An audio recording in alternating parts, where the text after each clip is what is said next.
আসসালামু আলাইকুম। জানিয়ে দেব এই মুহূর্তে হাতে পাওয়া সর্বশেষ ভয়ঙ্কর কিছু আন্তর্জাতিক আপডেট বাংলা সংবাদ। শুরুতেই থাকছে সংবাদ শিরোনাম।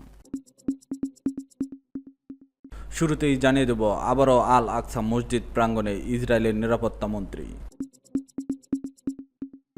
জানিয়ে দেব লস অ্যাঞ্জেলসে আংশিক কারফিউ জারি, চলছে গণগ্রেপ্তার। এরপর রয়েছে যুক্তরাষ্ট্রের সব ঘাঁটি আমাদের ক্ষেপণাস্ত্রের আওতায়। সর্বশেষ থাকছে স্বাধীন ফিলিস্তিন রাষ্ট্রের জন্য যে শর্ত দিলেন মাহমুদ আব্বাস। এখন শুনছিলেন সংবাদ শিরোনাম, এবার বিস্তারিত। প্রিয় দর্শক, আপনি যদি এই চ্যানেলে নতুন হয়ে থাকেন, ভিডিওটি দেখতে দেখতে চ্যানেলটি সাবস্ক্রাইব করে আমাদের সাথেই থাকুন। আবারও আল আকসা মসজিদ প্রাঙ্গণে ইসরায়েলের নিরাপত্তা মন্ত্রী।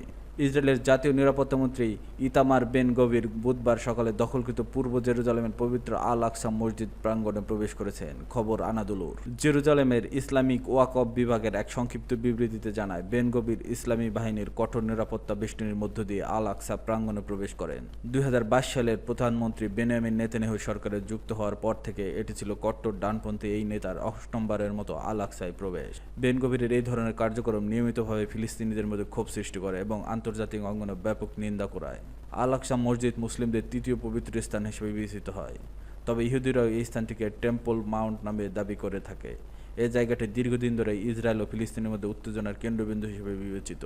আন্তর্জাতিক সম্প্রদায় ইতিপূর্বেও বারবার আহ্বান জানিয়েছে আল আকসা মসজিদ কমপ্লেক্স স্থিতি অবস্থা রক্ষা এবং উস্কানিমূলক কর্মকাণ্ড থেকে বিরত থাকার জন্য। প্রসঙ্গত 1967 সালের 6 দিনের যুদ্ধে ইসরায়েল পূর্ব জেরুজালেম দখল করে নিলেও আন্তর্জাতিক চাপের মুখে তারা ঘোষণা করে দেয় ইসলাম ধর্মীয় স্থাপনাগুলোর প্রশাসনিক নিয়ন্ত্রণ মুসলিম কর্তৃপক্ষের অধীনেই থাকবে। এই চুক্তির আওতায় আল আকসা প্রাঙ্গণে কেবল মুসলিমদের প্রার্থনার অনুমতি রয়েছে। প্রশাসনিক দায়িত্বে রয়েছে জর্ডান সরকারের নিযুক্ত ইসলামিক ওয়াকফ কাউন্সিল, তবে নিরাপত্তার দায়িত্ব থাকা ইসরায়েলি পুলিশের হাতে। এ ব্যবস্থাকে স্থিতি অবস্থান নীতি হিসেবে পরিচিত। ইসরায়েলের সুপ্রিম কোর্টও আল আকসা চত্বরে ইহুদিদের প্রার্থনার উপর নিষেধাজ্ঞা বহাল রেখেছে। জাতিসংঘ সহ অধিকাংশ আন্তর্জাতিক সংস্থা পূর্ব জেরুজালেমকে অধিকৃত ফিলিস্তিন ভূখণ্ড হিসেবে বিবেচনা করে এবং সেখানে ইসরায়েলের কার্যকলাপকে আন্তর্জাতিক আইনের লঙ্ঘন বলে মনে করে। লস অ্যাঞ্জেলসে আংশিক কারফিউ জারি, চলছে গণগ্রেপ্তার। বিক্ষোভ দমনে যুক্তরাষ্ট্রের ক্যালিফোর্নিয়ার অঙ্গরাজ্যের লস অ্যাঞ্জেলস শহরে কিছু এলাকায় গত মঙ্গলবার রাতে কারফিউ জারি করা হয়েছে। অবৈধ অভিবাসী বিরোধী অভিযানে সেখানে মঙ্গলবার পর্যন্ত আগের 5 দিন অন্তত 200 জনকে গ্রেপ্তার করেছে পুলিশ। ট্রাম্প প্রশাসনের ওই অভিযানকে কেন্দ্র করে ওই শহরের বিক্ষোভ ছড়িয়ে পড়ে। লস অ্যাঞ্জেলস ছাড়া যুক্তরাষ্ট্রের নিউ ইয়র্ক, ইলিনয়ের শিকাগো, টেক্সাসের অস্টিন ও ওয়াশিংটন ডিসি সহ বিভিন্ন শহরে বিক্ষোভ ছড়িয়ে পড়ছে। এই পরিস্থিতিতে টেক্সাস অঙ্গরাজ্যের কিছু এলাকায় ন্যাশনাল গার্ড মোতায়েন করা হয়েছে। প্রেসিডেন্ট ডোনাল্ড ট্রাম্পের নির্দেশে সেখানে 4000 ন্যাশনাল গার্ড ও 700 ম্যারিন সদস্য মোতায়েন করা হয়েছে, কিন্তু তা সত্ত্বেও সেখানে বিক্ষোভ অব্যাহত রয়েছে। স্থানীয় কর্তৃপক্ষের সঙ্গে আলাপ না করে বিক্ষোভ দমনে ন্যাশনাল গার্ড ও ম্যারিন সদস্য মোতায়েনের ঘটনাকে গণতন্ত্রের উপর আক্রমণ বলে মন্তব্য করেছেন ক্যালিফোর্নিয়ার গভর্নর গ্যাভিন নিউসম। মঙ্গলবার ট্রাম্পের পদক্ষেপের সমালোচনা করে নিউসম বলেন, একজন ক্ষমতাসীন প্রেসিডেন্টের ক্ষমতায় এমন নির্লজ্জ অপব্যবহারের পরিস্থিতিকে আরও বিস্ফোরক করে তুলেছে। ফলে আমাদের জনগণ, পুলিশ সদস্য, এমনকি ন্যাশনাল গার্ডও ঝুঁকির মুখে পড়েছে। যে কোনো সময় পতনের সূচনা হবে। বিক্ষোভের মধ্যে ভাঙচুর ও লুটপাট ঠেকাতে লস অ্যাঞ্জেলসে আংশিক কারফিউ জারি করেছে মেয়র ক্যারেন ব্যাস। মঙ্গলবার সন্ধ্যায় এক সংবাদ সম্মেলনে তিনি কারফিউ জারির ঘোষণা দিয়ে বলেন, মঙ্গলবার স্থানীয় সময় রাত 8টা থেকে বুধবার সকাল 6টা পর্যন্ত কারফিউ জারি থাকবে। এটি কয়েকদিন চলতে পারে। কারফিউ পুরো শহরে নয়, বরং মাত্র 1 বর্গ মাইল এলাকায় জারি করা হয়েছে। এ বিষয়ে ব্যাস বলেন, এই 1 বর্গ মাইলে যা ঘটেছে তা গোটা শহরের উপর প্রভাব ফেলছে না। তিনি জোর দিয়ে বলেন, এটি শহর জুড়ে ছড়িয়ে পড়ার কোনো সংকট নয়। সোমবার রাতে 23টি দোকানে লুট হয়েছে বলে জানিয়েছে তিনি।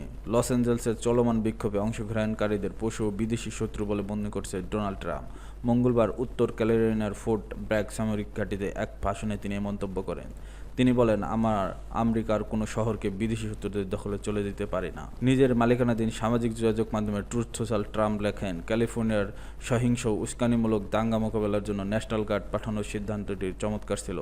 আমরা যদি এমনটা না করতাম তাহলে লস অ্যাঞ্জেলস পুরোপুরি ধ্বংস হয়ে যেত। যুক্তরাষ্ট্রের সব ঘাঁটি আমাদের ক্ষেপণাস্ত্রের আওতায়। ইরানের প্রতিরক্ষামন্ত্রী ব্রিগেডিয়ার জেনারেল আজিজ নাসির জাদে হুঁশিয়ারি দিয়ে বলেছেন, যদি কোনো সংঘাত বাধে তাহলে যুক্তরাষ্ট্রকে এই অঞ্চল ছেড়ে চলে যেতে হবে, কারণ তাদের সব সামরিক ঘাঁটি আমাদের ক্ষেপণাস্ত্রের আওতায় রয়েছে। বুধবার তেহরানে মন্ত্রিসভার বৈঠকের ফাঁকে সাংবাদিকদের তিনি এসব কথা বলেন। খবর বার্তা সংস্থা মেহেরের প্রতিবেদন অনুযায়ী আজিজ নাসির জাদে এ সময় ইরানের বিরুদ্ধে কিছু দেশের হুমকি প্রসঙ্গে বলেন, আমি ইরানবাসী এবং সশস্ত্র বাহিনীর পক্ষ থেকে বলছি, আল্লাহর ইচ্ছায় আলোচনার মাধ্যমে সমাধানে আসবে।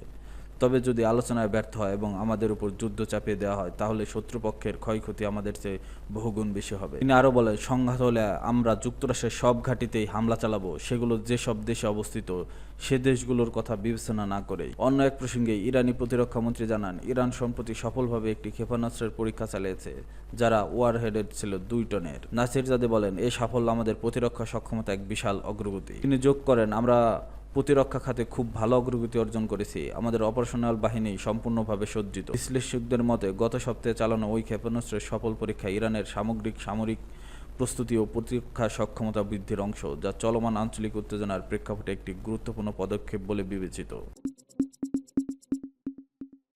স্বাধীন ফিলিস্তিন রাষ্ট্রের জন্য যে শর্ত দিলেন মাহমুদ আব্বাস।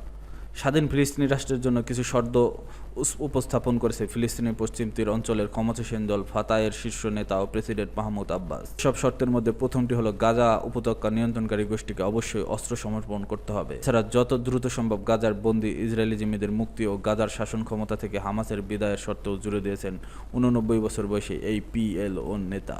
সম্প্রতি ফরাসি প্রেসিডেন্ট ইমানুয়েল ম্যাক্রোকে একটি চিঠি দিয়েছেন মাহমুদ আব্বাস। সেই চিঠিতে উল্লেখ করা হয়েছে এসব শর্তের। মঙ্গলবার চিঠিটি প্রকাশ করেছে ফরাসি প্রেসিডেন্টের সরকারি বাসভবন ও কার্যালয় এলইসি প্যালেস। জাতিসংঘের উদ্যোগে আগামী সপ্তাহে নিউ ইয়র্ক একটি সম্মেলন হতে যাচ্ছে। এই সম্মেলনের প্রধান এজেন্ডা স্বাধীন ফিলিস্তিন রাষ্ট্র গঠন। ফরাসি প্রেসিডেন্ট ইমানুয়েল ম্যাক্রো, সৌদি আরবের ক্রাউন প্রিন্স ও প্রধানমন্ত্রী মোহাম্মদ বিন সালমান যৌথভাবে এই সম্মেলনের চেয়ারম্যানের দায়িত্ব পালন থাকবেন। তার আগেই চিঠি দিলেন আব্বাস। চিঠিতে মাহমুদ আব্বাস বলেছে, হামাস আর গাজা শাসন করতে পারবে না। তাদের অবশ্যই ফিলিস্তিন কর্তৃপক্ষের কাছে যাবতীয় অস্ত্র সামরিক সক্ষমতা সমর্পণ করতে হবে। পাশাপাশি গাজায় বন্দী ইসরায়েলি জিম্মিদের যত শীঘ্রই সম্ভব মুক্তি দিতে হবে এবং হামাসকে গাজার শাসন ক্ষমতা থেকে বিদায় নিতে হবে। আমরা মনে করি স্বাধীন ফিলিস্তিন রাষ্ট্র গঠনের জন্য এগুলো অত্যন্ত গুরুত্বপূর্ণ পূর্বশর্ত। মাহমুদ আব্বাসকে এই চিঠির উত্তরও দিয়েছে ফ্রান্স। এক বিবৃতিতে এলএসি প্রসাদ থেকে প্রসঙ্গে কথা বলেছে। ফিলিস্তিনের প্রেসিডেন্টের এই বাস্তব অভূতপূর্ব শর্তগুলোকে ফ্রান্স স্বাগত জানিয়েছে। ফ্রান্স মনে করে দ্বিরাষ্ট্র সমাধানের জন্য এসব শর্ত পূরণ খুবই জরুরি। ফ্রান্স বারবারই ফিলিস্তিনের দ্বিরাষ্ট্র সমাধানের পক্ষে। কয়েক মাস আগে স্পেন, আয়ারল্যান্ড এবং ফ্রান্স পশ্চিম ইউরোপের এই 3 দেশ ফিলিস্তিনকে রাষ্ট্র হিসেবে স্বীকৃতি দেওয়ার প্রস্তুতি শুরু করে। স্পেন ও আয়ারল্যান্ড ফিলিস্তিনকে রাষ্ট্র হিসেবে স্বীকৃতি দিলেও ফ্রান্স পিছিয়ে আসতে বাধ্য হয়। এর প্রধান কারণ জাতিসংঘের সবচেয়ে ক্ষমতার সংস্থা নিরাপত্তা পরিষদের ফ্রান্সের স্থায়ী সদস্য পদ। ফিলিস্তিন যে জাতিসংঘের প্রবেশাধিকার পেয়েছে এবং গত 1 যুগেরও বেশি সময় ধরে জাতিসংঘের পর্যবেক্ষক রাষ্ট্রের মর্যাদা ভোগ করছে, তা ফ্রান্সের ব্যাপক সমর্থন ও কূটনৈতিক তৎপরতা ছাড়া সম্ভব হতো না। এদিকে ফিলিস্তিনের পশ্চিম তীরে ক্ষমতাসীন ফাতাহ সরকার আন্তর্জাতিক রাজনৈতিক অঙ্গনে ফিলিস্তিনি কর্তৃপক্ষ নামে পরিচিত আন্তর্জাতিকভাবে স্বীকৃত সরকারের সঙ্গে হামাসের সম্পর্ক চরম বৈরী। অন্যদিকে গাজা উপত্যকার ইসরায়েলি বাহিনী গত 1.5 বছরের বেশি সময় ধরে যে ভয়াবহ সামরিক অভিযান চলছে, তার কড়া সমালোচনা মাহমুদ আব্বাস। পাশাপাশি 2023 সালের ইসরায়েলের ভূখণ্ডে যে হামলা চালিয়েছে হামাস, সেটিরও কঠোর সমালোচনা করেন তিনি। সূত্র নিউ ইয়র্ক টাইমস।